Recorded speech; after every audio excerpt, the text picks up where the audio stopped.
After the destruction of the people of Ad, who had denied their prophet Hud, peace be upon him, another nation arose from the descendants of the believers.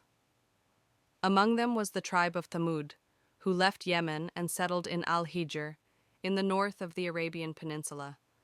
God blessed them with great prosperity. They carved magnificent homes in the mountains, built houses in the plains, and enjoyed gardens, rivers, and wealth.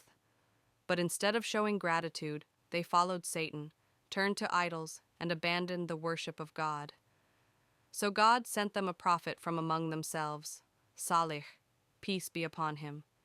He was wise, intelligent, and respected, coming from a noble family. Before his mission, the people had trusted him and hoped he would one day become a great leader.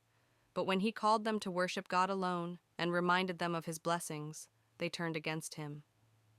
They said, "You were someone we had high hopes for, but now you claim to be chosen by God alone? You are nothing but a liar."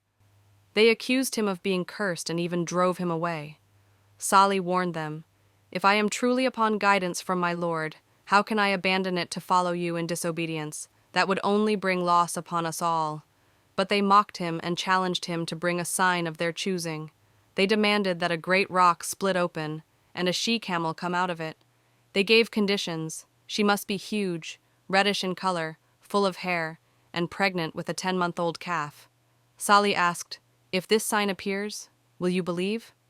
They said yes, and gathered the people.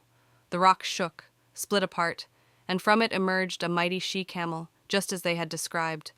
It was a clear miracle. Salih told them, "This is God's she-camel. She has her turn at the water, and you have yours. Do not harm her, or God's punishment will come upon you." Some believed, but most remained stubborn. The camel lived among them, and even gave birth to a calf like her. But their leaders feared losing control of the people. They complained that the camel drank the water for an entire day, and that their livestock ran from her size. They decided to kill her. They chose Kedar ibn Salif, a strong and ruthless man, along with 9 others. At first they were afraid of her, but Kedar struck her leg and slaughtered her. The calf cried out 3 times before they killed it too. The people celebrated, cutting the camel's meat, while the believers refused to take part.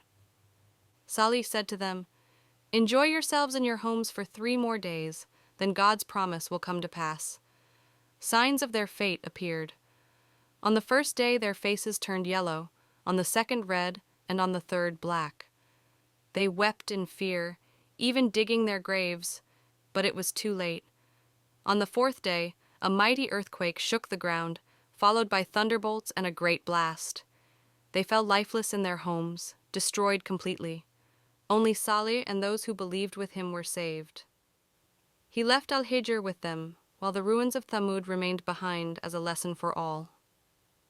These ruins are still known today as Madain Salih, northwest of Medina.